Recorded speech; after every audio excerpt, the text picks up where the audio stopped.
Tapi saya sempat ketemu ini juga tadi. Mak-mak dari Padang umur 80. Oh ya? Datang ke sini. Oh luar biasa. Dia datang dengan biaya sendiri katanya. Masya Allah, luar biasa banget magnetnya Pak Anies nih.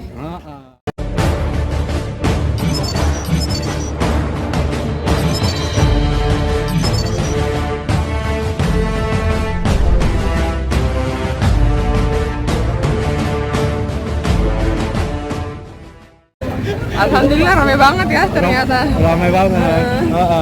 Tapi saya sempat ketemu ini juga tadi. Mak-mak dari Padang umur 80. Oh ya? Datang ke sini. Oh luar biasa.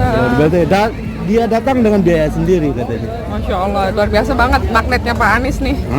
Di mana-mana orang pasti banyak ya. Ini Mbak Ulfa datang ke sini nih hari ini support terus hadir ya. Betul, harus dong. Calon presiden kita kok, masa nggak disupport? Ini live di mana, di YouTube? Oh iya. Halo Pak. Saya cari teman-teman dulu ya. Oke siap. Ayo. Terima kasih ya. Ibu. Iya. Mama. Dari mau kasih sama awak. Nenek 85 tahun. 85 tahun saya. Bukan hanya orang muda lagi, tapi sudah tua bangka, kata orang.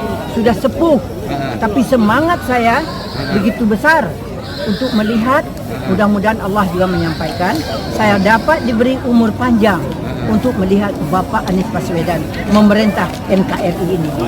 Iya betul. Jangan kalah ya semangat nenek-nenek dengan anak muda ya. Betul. Jadi yang muda-muda lebih lagi bersemangat daripada saya yang sudah sepuh yang begini.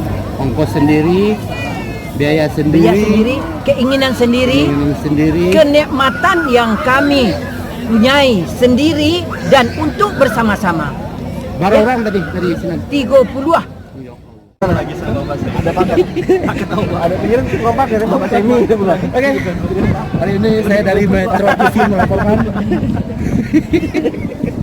Bapak ini reporter kita ini kita jadikan konten. Barangkali berikutnya kita bisa pakai Jakarta International Stadium.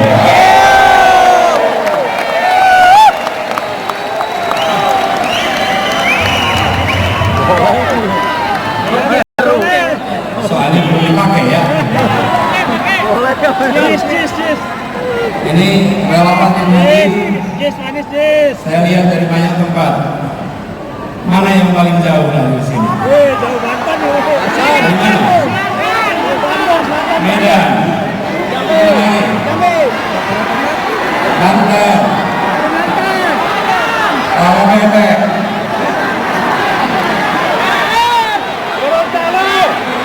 Sukabumi, Kalimantan, Ambon,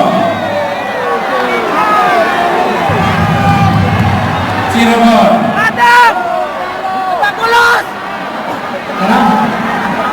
Pekanbaru, Aceh,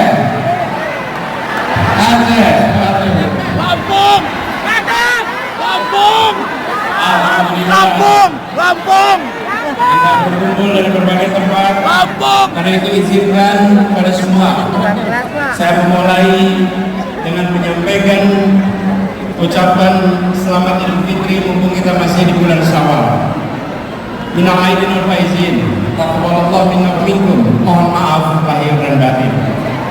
Insyaallah amal ibadah kita di bulan puasa kemarin diterima oleh Allah dan kita berhasil mencapai derajat muttaqin. Dan semoga semangat yang kita dapatkan selama kita menjalankan ibadah di bulan suci Ramadan akan menjadi modal bagi perjuangan kita di bulan-bulan ke depan. Saudara-saudara sekalian, Bapak Ibu yang saya hormati, kita berada di tahun 2023. Bila kita tengok kembali perjalanan bangsa ini, bukan perjalanan yang singkat, yang kecil, tapi perjalanan yang panjang dan besar. Saya ingin dalam kesempatan ini menengok ke depan dengan melihat perkembangan sejak awal bangsa ini terbentuk. Indonesia adalah masyarakat di Nusantara yang pada tahun 1928 lokasinya di Jakarta memutuskan untuk menjadi satu bangsa, memutuskan untuk menjadi satu tanah air dan satu bahasa persatuan. Sebuah keputusan besar untuk menjadi Indonesia di 1928. Itulah satu yang pertama, menjadi satu bangsa dengan satu bahasa persatuan. Merdeka! Lalu kemudian kita berjalan 17 tahun kemudian kita mendapatkan satu yang kedua, yaitu satu negara. Kita merdeka menjadi sebuah negara Republik Indonesia. Merdeka! Ini adalah satu yang kedua. Dan pada saat Republik ini berdiri, para pendiri Republik bukan hanya menyusun cita-cita. Semua rakyat berjuang untuk apa? Menghadirkan yang disebut dengan janji kemerdekaan. Janji kemerdekaan itu tahun 1945. Ini satu yang kedua. Satu yang ketiga, di tahun 50 kita kembali menegaskan bahwa Indonesia bukan kumpulan negara kecil-kecil, tapi kita adalah sebuah negara kesatuan Republik Indonesia. Ada yang disebut dengan istilah mosi integrasi, menjadi satu. Ini satu yang ketiga, menjadi satu negara kesatuan. Tetapi pada saat itu kepulauan ini masih terpisah-pisah satu sama lain. Kita belum menjadi satu kesatuan wilayah. Yang ada adalah antar pulau, ada lautan, dan lautan itu bukan bagian dari Indonesia. Karena itu kemudian tahun 57 ada yang disebut sebagai Deklarasi Juanda yang menyatakan bahwa seluruh wilayah air di dalam bagian dari negara Indonesia dijadikan sebagai satu teritori. Tahun 57. Tapi perjuangannya tidak sebentar. Dunia tidak mau langsung mengakui.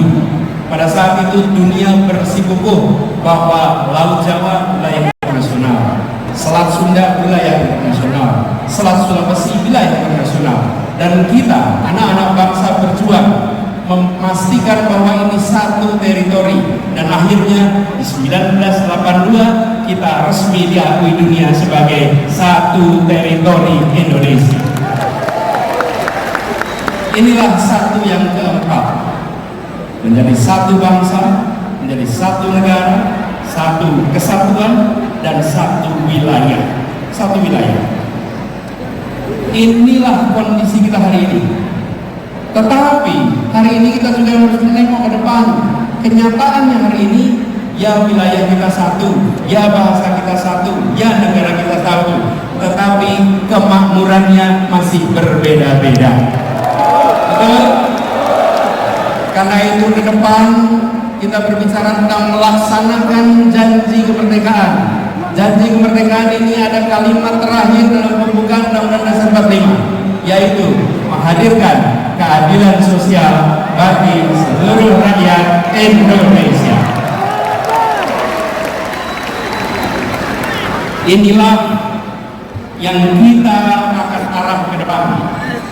Satu perekonomian, satu kesemakmuran, bukan kemakmuran tinggi di satu kota dan rendah di wilayah lain, bukan kemakmuran tinggi di satu pulau dan lemah di tempat lain. Kita ingin ketimpangan-ketimpangan seperti ini dibereskan untuk semuanya. Apa itu satu kesemakmuran? Satu kemakmuran, satu kesemakmuran. Izinkan saya cerita pengalaman kami di Jakarta. Bagus sekalian ketika di Jakarta, Jakarta ini terdiri dari berapa kabupaten kota? 6, 5 di daratan, 1 di kepulauan. Saya beri contoh, ada satu pulau yang kalau di peta hanya nampak seperti titik. Di situ disebut sebagai sang penjaga utara. Pulau ini selama sejak kemerdekaan hingga akhir-akhir ini adalah pulau yang jauh di depan dari daratan Jakarta. Lokasi pulaunya lebih dekat ke Sumatera daripada ke dermaga Sunda Kelapa. Lebih dekat ke Sumatera, tapi dia bagian dari Jakarta. Dan di pulau ini puluhan tahun tanpa listrik, puluhan tahun kesulitan air bersih, puluhan tahun hanya sesekali kapal melintas. Namanya Pulau Sebira. Bila kita menyaksikan Jakarta hanya sebagai urusan daratan, maka tempat ini akan terus-menerus dibiarkan. Pendekatan kita adalah Jakarta harus satu kesemakmuran. Apa yang terjadi? Dibangun pulau itu, dikirimkan pesan kepada semua 11 pulau yang berada di luar daratan Jakarta. Mereka sekarang ini semua menikmati listrik lengkap, air bersih lengkap, akses kesehatan lengkap, akses pendidikan luar biasa. Ini adalah komitmen kita bahwa berada dalam sebuah wilayah yang sama, teritori yang sama, kita harus bisa satu kesemakmuran. Dan ketika ini diterapkan, prinsip kita adalah begini: lokasi pulau itu memang jauh dari Monas, tapi dia adalah bagian dari Jakarta. Anda semua yang hadir di sini, yang dari Aceh, hitungan kilometernya dari Jakarta memang jauh, tapi Anda 0 kilometer dari Ibu Pertiwi. Dari Papua, hitungan kilometer dari Monas memang panjang, tapi Anda 0 kilometer dari Ibu Pertiwi. Dari manapun Anda berada di tempat ini, hitungan kilometernya panjang, tapi sesungguhnya Anda 0 kilometer dari Ibu Pertiwi. Inilah yang harus dikembalikan. Inilah yang harus menjadi pegangan kita, bahwa Republik ini tidak didirikan dengan perhitungan ongkos, untung dan rugi. Republik ini didirikan dengan janji untuk seluruh tumpah darah Indonesia. Jadi kita berbicara tentang Indonesia ke depan, berbicara tentang Indonesia yang satu kesemakmuran, bukan Indonesia yang terpisahkan karena jejak kesejahteraan yang berbeda-beda. Prinsip yang kita dorong adalah pertumbuhan yang berkualitas, bukan semata-mata pertumbuhan yang angkanya tinggi. Pertumbuhan yang angkanya tinggi tapi tidak berkualitas tidak dirasakan oleh rakyat kebanyakan. Apa itu pertumbuhan yang berkualitas? Pertumbuhan yang berkualitas adalah pertumbuhan ekonomi yang tumbuhnya dirasakan oleh semua, yang pemerataan beriring bersama dengan pertumbuhan. Ada pertumbuhan yang begitu tinggi, tetapi rakyatnya tidak merasakan. Kenapa? Karena hanya ada 1-2 sektor yang tumbuh utama, yang lain hanya menonton dari rumahnya masing-masing. Inilah yang kita ingin jangkau semuanya. Kemudian kita tahu negeri ini punya begitu banyak peluang, dan pemerintah harus memastikan bahwa sumber daya yang diberikan oleh pemerintah untuk rakyatnya adalah sumber daya yang tepat. Kita menghadapi tantangan lingkungan hidup, itu menjadi kenyataan bagi kita. Solusi menghadapi masalah lingkungan hidup, apalagi soal polusi udara, bukanlah terletak di dalam subsidi untuk mobil listrik, yang pemilik mobil listriknya adalah mereka-mereka yang tidak membutuhkan subsidi. Betul? Kalau kita hitung, apalagi di contoh, ketika sampai pada mobil listrik, emisi karbon mobil listrik per kapita per kilometer sesungguhnya lebih tinggi daripada emisi karbon bis berbahan bakar minyak. Emisi per kilometer per kapita untuk mobil listrik dibandingkan dengan bis berbasis BBM. Kenapa itu bisa terjadi? Karena bis memuat orang banyak, sementara mobil memuat orang ditambah lagi pengalaman kami di Jakarta, ketika kendaraan pribadi berbasis listrik, dia tidak akan menggantikan mobil yang ada di garasinya. Dia akan menambah mobil di jalanan, menambah kemacetan di jalan. Jadi, yang didorong ke depan adalah demokratisasi sumber daya, bahwa kita mengarahkan agar sumber daya dimiliki negara diberikan melalui sektor-sektor yang memberikan manfaat nyata bagi masyarakat banyak, bukan semata-mata untuk mendapatkan perhatian dalam percakapan, apalagi percakapan sosial media. Karena itulah kita ingin dorong ke depan, insya Allah jalan-jalan tol yang sekarang sudah dibangun secara amat baik oleh pemerintahan hari ini, kedepannya nantinya dipenuhi oleh kendaraan-kendaraan umum berbasis dengan listrik ke depan, kendaraan-kendaraan logistik berbasis listrik, bukan pribadi tapi kendaraan umum. Dan kita tahu, begitu bicara kendaraan logistik, kendaraan umum, pengangkut massal, maka dia bukan hanya memindahkan badan, bukan hanya memindahkan barang, dia sebetulnya adalah alat untuk membangun perasaan kesetaraan, alat membangun perasaan persatuan. Jadi ke depan ini adalah contoh bagaimana kebijakan disusun berdasarkan gagasan, bukan sekedar kebijakan tanpa narasi, tanpa gagasan. Urutannya jelas, bukan hanya karya, tapi karya berbasis narasi, narasi berbasis gagasan.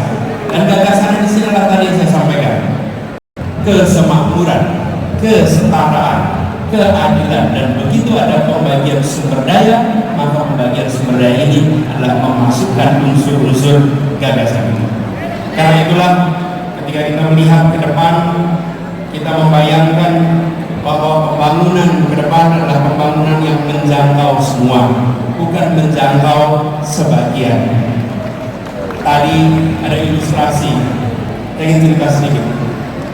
Suatu ketika saya datang di sebuah pulau, namanya Pulau Selaru. Pulau Selaru ini di ujung timur tenggara Maluku Tenggara Barat. Posisinya sedikit di atas Darwin. Ini adalah ujungnya Indonesia. Saya datang ke pulau itu, lalu mereka memulai acara dengan berkumpul kira-kira 100 orang.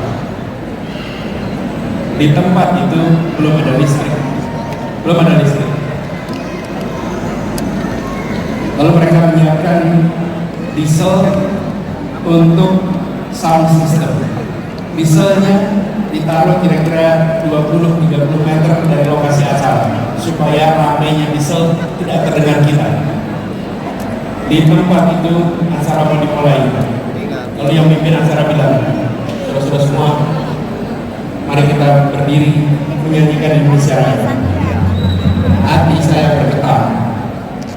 Di sebuah tanah yang listriknya belum masuk, mereka memulai acara dengan menyatakan kami mencintai Republik ini walaupun Republik ini belum menunaikan janjinya di tempat ini.